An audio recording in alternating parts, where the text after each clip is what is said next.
ఆస్తి అంతా ఈ అద్దరు అక్క చెల్లెలదే అని దేవయాని అంటే, అదేంటి మామ్, లక్ష్మీ వదిన వల్ల తమ్ముడు ఉన్నాడు కదా, అతనికి కూడా ఆస్తిలో హక్కు ఉంది కదా అని వివేక్ అంటూ ఉంటాడు. అవసరం లేదు వివేక్, మా తమ్ముడు ఎప్పుడూ కూడా ఆస్తి గురించి ఆలోచించలేదు, ఆస్తిని ఆశించలేదు. మా తాతయ్య కూడా మా ఇద్దరికే ఆస్తి రాశాడు. ఎందుకంటే మగపిల్లాడు ఎలాగైనా ఆస్తి సంపాదించుకుంటాడు, వాడి కాళ్ళ మీద వాడు బ్రతకగలడు అన్న నమ్మకంతో మా ఇద్దరికి మాత్రమే మా తాతయ్య ఆస్తి రాశాడు. కాబట్టి మా తమ్మునికి అవసరం లేదు. మా తమ్ముడు అలా ఆస్తి ఆశించేవాడు కూడా కాదు అని లక్ష్మి చెప్పడంతో, ఆస్తిని ఆశించకుండా నువ్వు ప్రేమని మాత్రమే ఆశించేలా ముందే నేర్పించావు కదమ్మా లక్ష్మి అని తాతయ్య అంటాడు. తల్లిదండ్రులు పిల్లల్ని పెంచేది పెద్దయ్యాక వాళ్ళ ఆస్తిని పంచివ్వటానికే అన్నట్లు తయారైంది ఈనాటి సమాజం. కానివ్వండి అని తాతయ్య అంటాడు. ఆ ముసలాడు ఈ ఇద్దరి అక్క చెల్లెలకే ఆస్తి రాసేసి చాలా మంచి పని చేశాడు మనిషా, ఇంకొక వాటా ఎక్కడ పెరుగుతుందో అని నేను ఎంత భయపడ్డానో తెలుసా అని దేవయాని అంటుంటుంది. ఆ ముసలుడు మంచి పని చేశాడంటే ఇది ఒకటే ఆంటీ అని మనీష కూడా అంటుంది. ఆ ముసలాడి ఆస్తి వీళ్ళిద్దరూ పంచుకుంటుంటే ఈ ముసలాడికి వచ్చిన బాధ ఏంటి, ఇంత బాధపడిపోతున్నాడు అని దేవయాని అంటే, ఇన్ని రోజులు ఆ పొలంపై చాలా బాగా ఆస్తిని అనుభవించి ఉంటాడు, డబ్బు కూడా వెనకేసుకొని ఉంటాడు కదా, ఆస్తి పంచి ఇస్తే ఎలాంటి రాబడి రాదని ఈ ముసలాడి బాధ అని మనీష అంటుంది. సరే, మీ ఇద్దరి అక్క చెల్లెళ్ళ పేరు మీద ఆస్తి మార్పిడి జరగాలంటే ముందు వీలునామా ఒకసారి చూడాలి, ఒకసారి ఆ ముందు ఉన్న వీలునామాని ఇలా ఇవ్వండి అని లాయర్ అంటాడు. అలాగేనని తాతయ్య లోపలికి వెళ్ళి బీరువా మొత్తం వెతికేసి, అరే ఇక్కడే పెట్టానే, ఎక్కడా కనిపించట్లేదే అని బయటికి వచ్చి, వీలునామా కనిపించట్లేదు అని టెన్షన్ పడుతూ చెప్తూ ఉండడంతో, బీరువాకి మీరు తాళాలు కూడా వేస్తారు కదా తాతయ్య, వీలునామా కనిపించకపోవటం ఏంటి అని లక్ష్మి అంటుంది. వేసిన తాళాలు వేసినట్లే ఉన్నాయి, అన్ని పత్రాలు ఉన్నాయి, ఆ ఒక్క వీలునామా తప్పిస్తే అది ఏమైపోయిందో అర్థం కావటం లేదు అని తాతయ్య చెప్పడంతో, మీరు ఆస్తి పంపకాలు చేయవలసి వస్తుందని ఎక్కడో దాచిపెట్టి అబద్ధాలు చెప్తున్నారు అని దేవయాని అంటుంది. పిన్ని, ఆస్తి పంపకాలు చేస్తున్నట్లు అసలు తాతయ్యకి ఇప్పటి వరకు నిజం తెలీదు, లాయర్ గారు వచ్చే వరకు. అలాంటిది తాతయ్య గారు ముందే ఆ వీలునామాని ఎందుకు దాచిపెడతాడు అని మిత్ర అంటాడు. ఏంటి మనీషా, ఇప్పుడు ఆ వీలునామా లేదే ఆస్తి పంపకాలు చేయరా ఏంటి అని దేవయాని గుసగుసలాడుకుంటూ ఉంటారు. పాత వీలునామా ఖచ్చితంగా చూడాల్సిందే అని అంటున్నారు కదా ఆంటీ, నాకు ఇప్పుడే తెలిసింది అని మనీష అంటుంది.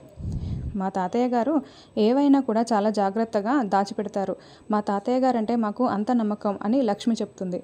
లాయర్ గారు, పాత వీలునామా లేకుండా ఇప్పుడు ఆస్తి పంపకాలు చేయటం కుదరదా అని అంటే, పాత వీలునామా రద్దు చేయకుండా ఆస్తి పంపకాలు జరిపితే అది చట్టరీత్యా చెల్లదు మేడం అని లాయర్ చెప్తారు.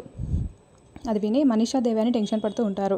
సారీ లాయర్ గారు, ఆ వీలునామా కనిపించిన తర్వాత ఇన్ఫామ్ చేస్తాము, అప్పుడు వచ్చి ఆస్తి పంపకాలు చేయండి అని లక్ష్మి చెప్తూ ఉంటుంది. అలాగే మేడం అని లాయర్ అక్కడి నుంచి వెళ్ళిపోతాడు. అసలు ఆ వీలునామా ఎలా పోయింది అని మిత్ర అనడంతో, ఎలాగైతేనేం ఇప్పుడైతే ఆస్తి పంపకాలు ఆగిపోయాయి అని వివేక్ అంటాడు. తర్వాత మనీషా దేవయాని బయట నిల్చొని ఉంటే అప్పుడే జాను అక్కడికి వచ్చి, మర్యాదగా చెప్పండి, ఆ వీలునామాని దాచిపెట్టి కనపడకుండా చేసింది మీరే కదా, ఏం చేశారు ఆ వీలునామాని అని జాను ప్రశ్నిస్తూ ఉంటే, మమ్మల్ని అడుగుతున్నావు ఏంటి జాను అని దేవయాని అంటుంది. లేదు, నాకు మీ మీదే డౌట్ ఉంది, చెప్పండి అని జాను నిలదీస్తూ ఉంటుంది. కాల్ చేశాము, ఉదయాన్నే భోగి మంటల్లో ఆ వీలునామాని కాల్చి బురద చేశాము అని మనీష చెప్తుంది. అలా చెప్పేశావు ఏంటి మనీషా అని దేవయాని అంటే, జాను కోసం మనం ఎంత పెద్ద రిస్క్ చేశామో చెప్పాలి కదా ఆంటీ, అందుకే చెప్పాను అని మనీష చెప్తుంది. ఎందుకలా చేశావు అని జాను అడగడంతో, ఆ వీలునామాని అడ్డు పెట్టుకుని మీ అక్క లైఫ్లో నీకు ఆ పొలం ఇవ్వదని, అందుకే మేము దానిని కాల్ చేశాము అని మనీష చెప్తుంది. కానీ ఇలా మనం షాక్ అయ్యేలా లక్ష్మి చేస్తుందని నేను అస్సలు ఊహించలేదు అని దేవయాని అంటుంది. చేసే ముందు నాకు ఒకసారి చెప్పాలి కదా అత్తయ్య అని జాను అంటుంది. చేశాక చెప్తే నువ్వు సర్ప్రైజ్ అవుతావని అనుకున్నాను అని ఇప్పుడు ఇలా షాక్ అవ్వాల్సి వచ్చింది అని మనీషా దేవయాని అంటారు. అప్పుడే వివేక్ క్లాప్స్ కొట్టుకుంటూ అక్కడికి వచ్చి, అనుకున్నది ఒకటి అయినది ఒకటి, బోల్తా కొట్టిందిలే బుల్బుల్ పిట్ట అంటూ వాళ్ళ చుట్టూ తిరుగుతూ డ్యాన్స్ చేస్తూ పాటలు పాడుతూ ఉంటాడు. రేయ్ ఆపరా, మొత్తం విన్నావుగా అని దేవయాని అంటే, మొత్తం వినేశాను, ఎవరు తీసుకున్న గోతిలో వాళ్ళే పడతారంటే ఇంతే మరి, దేవుడు చూస్తున్నాడు కాబట్టి మీకు బాగా ఇలా జరిగేలా చేశాడు.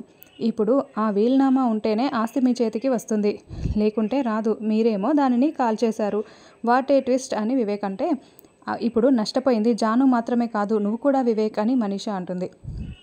పిచ్చి మనీష, జాను ఆస్తి కోసం నేను ఆశపడతానని నువ్వెలా అనుకున్నావు అని వివేక్ అంటాడు.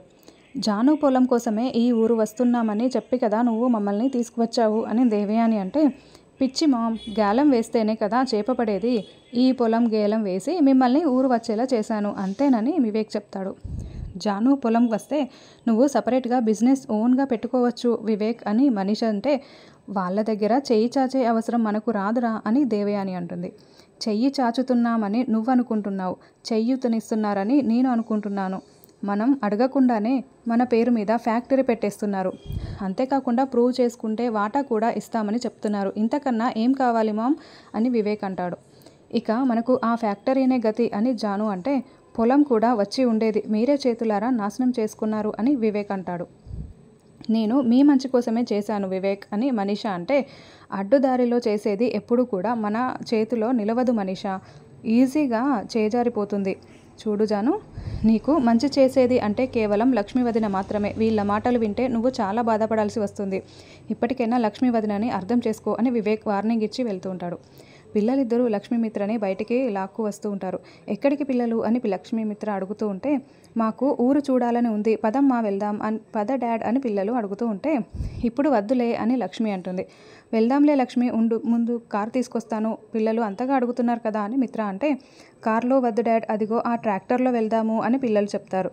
ట్రాక్టరా? ఆ ట్రాక్టర్ని డ్రైవ్ చేయటం నా వల్ల కాదు అని మిత్ర అంటాడు.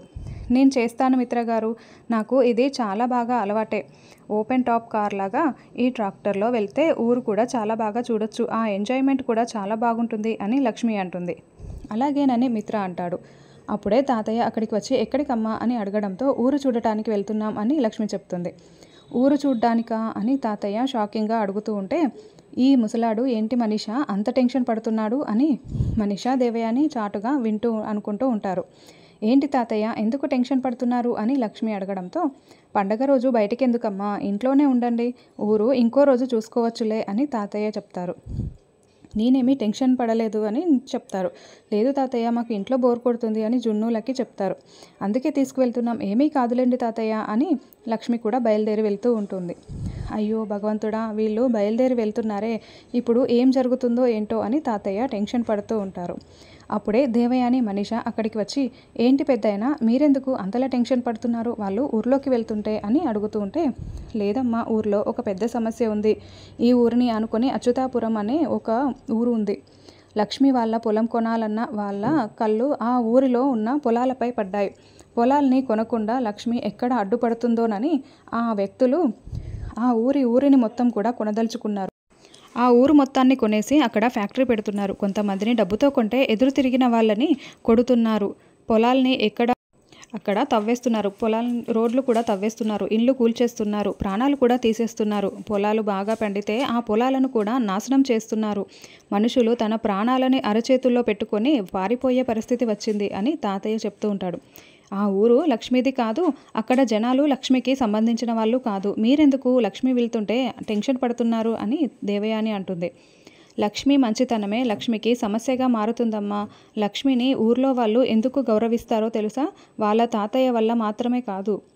ఈ ఊర్లో ఉన్న బడి, హాస్పిటల్, గుడి మీరు వస్తున్నప్పుడు చూసిన రోడ్లు అవన్నీ కూడా గవర్నమెంట్కి లక్ష్మి రాసిన ఉత్తరాల వల్లే వచ్చాయి.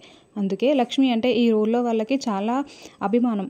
లక్ష్మి తన ఊరి వాళ్ళకే కాదు, ఎవరికి సమస్య వచ్చినా కూడా వాళ్ళకి ఎదురు వెళ్తుంది, వాళ్ళతో తలపడుతుంది.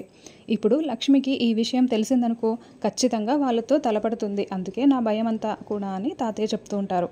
ఎస్, ఇది నాకు మంచి అవకాశం అని మనీష చాలా చాలా సంతోషపడుతూ ఉంటుంది. లక్ష్మి ట్రాక్టర్ని నడుపుతూ ఉంటే మిత్రా పిల్లలు పక్కన కూర్చొని ఉంటారు. అప్పుడే ఇద్దరు భార్యాభర్తలు లగేజ్ పట్టుకొని వెళ్తూ ఉంటే, పిన్ని బాబాయ్ ఏమైంది అని లక్ష్మి అడుగుతూ ఉంటుంది. మేము ఊరు ఖాళీ చేసి వెళ్ళిపోతున్నామమ్మా అని అంటూ ఉంటారు. ఏంటి, ఏం జరుగుతుంది అని లక్ష్మి లేదేస్తూ ఉంటుంది. మేము ఇల్లు అమ్మలేదు, వాళ్ళు కూల్చేశారు, అందరి పొలాలు ఇల్లు లాక్కొని బలవంతంగా ఫ్యాక్టరీ కట్టేస్తున్నారు అని అసలు విషయం వాళ్ళు చెప్పేస్తారు. అదిగో కూల్చడానికి వెహికల్ కూడా వస్తుంది అని అక్కడికి వస్తున్న వెహికల్ని వాళ్ళు చూపిస్తూ ఉంటారు. వెంటనే లక్ష్మి అక్కడికి వెళ్ళి, రే దిగరా వెహికల్ అని అడగడంతో అతను ఆ వెహికల్ నుంచి దిగేస్తాడు. ఏంటండి అని అడుగుతూ ఉంటే వెంటనే లక్ష్మి అతని చెంప పగలగొట్టి, ఏంటి పొలాలు ఇల్లు కూల్చేసి మీరు ఫ్యాక్టరీ కడతారా? మీరు కట్టడానికి వీల్లేదు, అడ్డు వస్తే నేను ప్రాణాలు తీసేస్తానని చెప్పు, మీ ఓనర్లకి వెళ్ళి చెప్పు, భాగ్యలక్ష్మి చెప్పిందని చెప్పు, లక్ష్మీ మిత్రానందన్ వార్నింగ్ ఇచ్చిందని చెప్పు, వాళ్ళ ప్రాణాలు తీసేస్తాను, వాళ్ళ ఊరి తీసేస్తాను, ఫ్యాక్టరీ కట్టారంటే నేను చెప్పానని చెప్పు అని చెప్పడంతో అతను అక్కడి నుంచి వెళ్ళిపోతాడు. తర్వాత ఒక 4-5 పని వాళ్ళు నరసింహం అనే వ్యక్తి దగ్గరికి వస్తారు. అన్న, లక్ష్మి వల్లి ఊర్లోకి వచ్చిందన్న, ఫ్యాక్టరీ కట్టడానికి వీల్లేదని వార్నింగ్ ఇచ్చి పంపించిందన్న అని చెప్తూ ఉంటారు. రేయ్, ఎవర్రా లక్ష్మి? ఆడదాన్ని ఏం చేయలేక మీరు నాకొచ్చి చెప్తున్నారు? మర్యాదగా ఊరిని ఖాళీ చేయించండి అని నరసింహం అరుస్తూ ఉంటే, అన్న, లక్ష్మి పేరుకు మాత్రమే ఆడదన్న, 100 మంది మగవాళ్ళు ఎదురు వచ్చినా కూడా చాలా బాగా సమాధానం చెప్తుంది. బుద్ధి బలం తెలివి చాలా ఎక్కువ అన్న. కోపం వస్తే అమ్మోర్లా మారిపోతుంది. ఇప్పుడు పైగా తన భర్త కూడా తన వెనకాలే ఉన్నారన్న, కాబట్టి చాలా కష్టం అన్న అని చెప్తూ ఉంటే, రేయ్, ఆడదాని గురించి ఇలా చెప్పడానికి మీకు సిగ్గులేదంట్రా అని అతను తిడుతూ ఉంటాడు.